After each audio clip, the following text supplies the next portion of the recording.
Meu nome é Marcelo, eu sou professor de Biologia e Física na Escola Carlos Castro Brasil, né? E contando um pouco sobre o meu histórico profissional, eu me formei no ano de 2010, né, na Universidade Estadual de Mato Grosso, e já vai fazer 15 anos que eu trabalho como professor. E me formei em Biologia e, havendo necessidade, então eu busquei uma segunda graduação para buscar novas oportunidades dentro da área da física. Como o senhor lida com imprevisto dentro da sala de aula? Imprevistos? É porque os imprevistos podem ser variáveis. Tem os imprevistos relacionados em relação à indisciplina. Quando é indisciplina, a gente geralmente encaminha para a direção coordenação. Outros tipos de imprevistos a gente tenta resolver na hora, né? Às vezes um aluno tem alguma necessidade, algo especial e a gente tem que estar atendendo ele.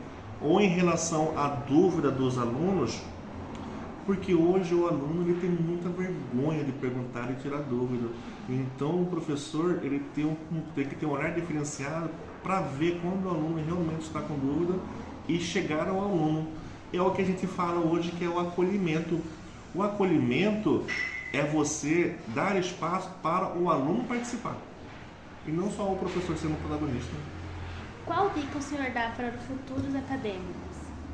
Para os futuros acadêmicos, primeiramente é escolher o curso certo, porque é um curso que leva um longo prazo, são 4 anos ou 5 anos, dependendo do curso, e você tem que fazer a escolha certa para depois, na metade do caminho, você acabar não desistindo. Porque o que acontece muito é que os alunos criam uma expectativa sobre o curso, passa pelo primeiro semestre ou pelo primeiro ano, vê que não é aquilo e acaba desistindo. Entendeu? Já que você busca algo talvez mais rápido, mais prazeroso, você poderia estar se qualificando no curso técnico, que é algo mais curto e de rápido retorno. Que recurso e metodologia o senhor usa para tomar aulas dinâmicas? As aulas dinâmicas dependem muito da turma que você trabalha. Por quê? Porque às vezes os alunos estão preparados apenas para quê? Para aquele copiar e tomar visto. Os alunos às vezes não estão preparados. Você vai trabalhar com ele, por exemplo, uma sala de aula invertida, onde que os alunos tomam a posição do professor e eles fazem a prática pedagógica e o professor é um mero espectador. É um tipo, né? Então, às vezes também você tem que preparar o aluno para isso. Como o senhor estabelece a comunicação entre professor e aluno? E a comunicação é boa com meus alunos porque, primeiramente, respeito. Eu falo com eles. Se eu trato vocês com respeito, porque eu quero ser tratado com respeito. E aí, você tendo respeito, você consegue mostrar para eles o que é o limite do respeito para eles, né? Um exemplo, os alunos, eles conversam demais. E isso não me atrapalha.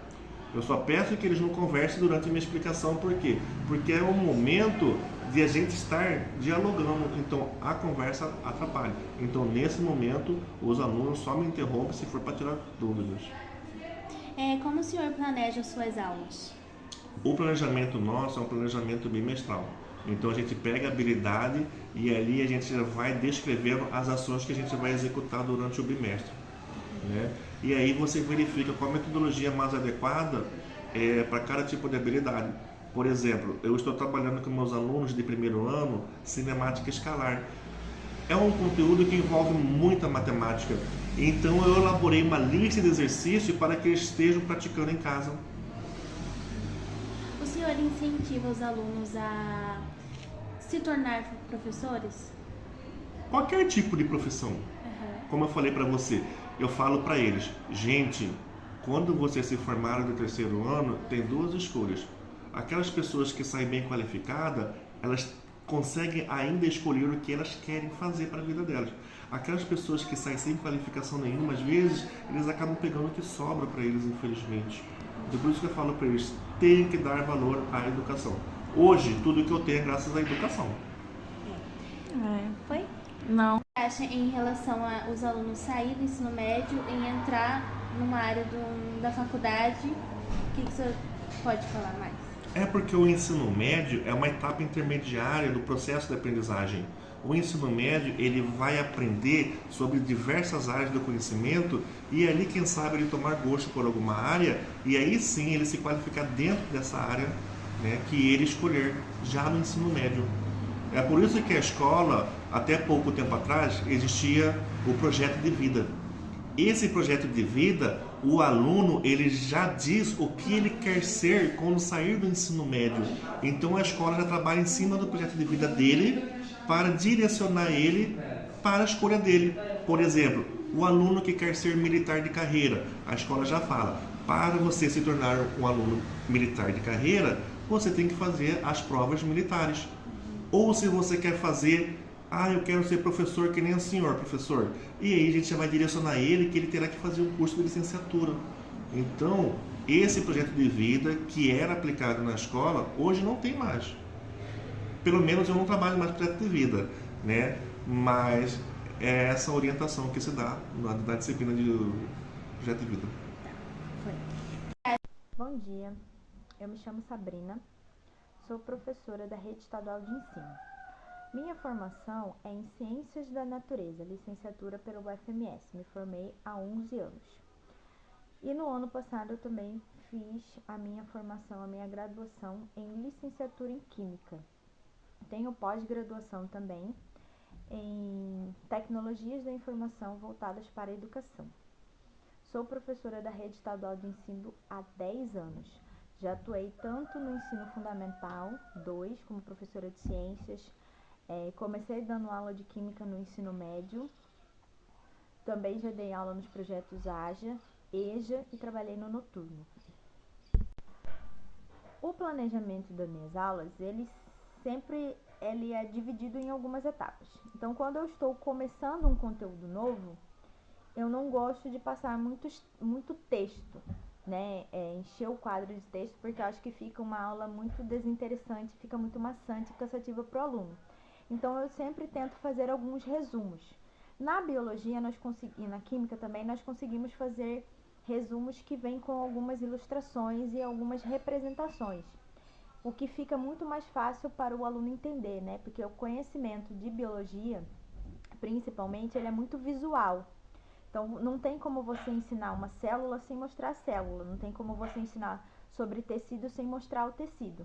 Então, eu prezo por tentar trazer para a sala de aula esses tipos de recurso. Ter a parte escrita, de fazer essa primeira parte do resumo, trabalhar com os alunos com ilustrações e animações, que fazem com que eles aprendam também, e depois visar a questão de testar o conhecimento deles, ou através de uma lista de exercício, ou que está muito não na moda, mas o que está se usando muito atualmente, é o roteiro de estudos, que vem várias atividades diferenciadas para o aluno conseguir elaborar em sala de aula. Então, muitas das vezes vem uma atividade que é um quebra-cabeça sobre o assunto, que é uma palavra cruzada sobre o assunto, um esquema em que eles têm que montar uma estrutura sobre o assunto, e isso faz com que a aula se torne muito mais dinâmica e o aluno ele fique muito mais engajado. Porque se eu passo apenas o texto e faço a explicação, às vezes o aluno ele não consegue testar o seu conhecimento, ou ele fica com dúvida. As dúvidas, elas vão surgir na hora que o aluno está respondendo questões. Então, antes de qualquer avaliação, eu tento passar sempre uma lista de exercício ou uma atividade diferenciada. Na biologia e na química, nós trabalhamos com muitos termos que são difíceis dos alunos lembrarem. Então, membrana plasmática, hidrofóbica, transporte ativo, passivo. Então, isso tudo são palavras novas para os alunos.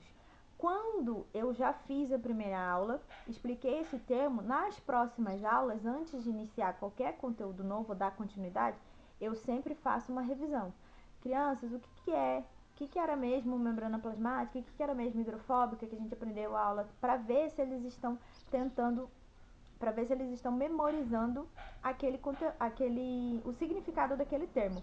Porque não adianta nada só você passar o significado no quadro, se eles não estão treinando na mente que eles têm que lembrar aquele significado. Porque muitas das vezes, quando você vai pegar questões de provas externas, ele não traz o significado, ele traz a palavra. E se o aluno não sabe o significado, ele não vai conseguir desenvolver.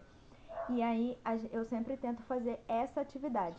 Em genética, que a gente tem muito desses termos, tem até atividades diferenciadas, como um dominó em que eles têm que montar, tem que associar o termo com o significado. Porque quando você vai fazer uma lista de exercício, só vem lá o termo. Homozigoto, heterozigoto, dominante, recessivo, genótipo, alelo. Então, tudo isso para a mente do aluno fica um pouco mais difícil para ele lembrar e a aula fica mais maçante. Então, trabalhar com esses recursos faz com que a aula se torne muito mais dinâmica e os alunos, né, fiquem muito mais engajados na hora de fazer as atividades. Então, sobre a questão da importância de conhecer o contexto sociocultural dos alunos no planejamento das aulas. Quando a gente planeja as aulas, a gente visa na questão de testar o conhecimento dos alunos e do conhecimento prévio.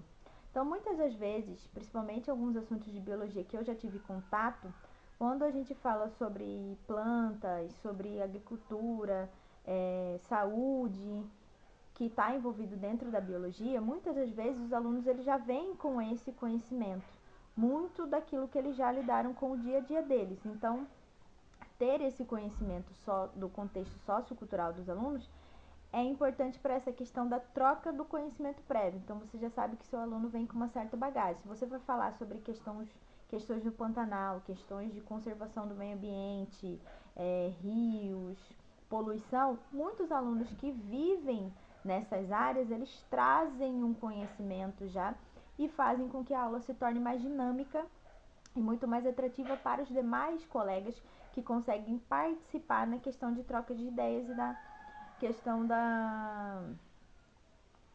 do manejo da aula mesmo.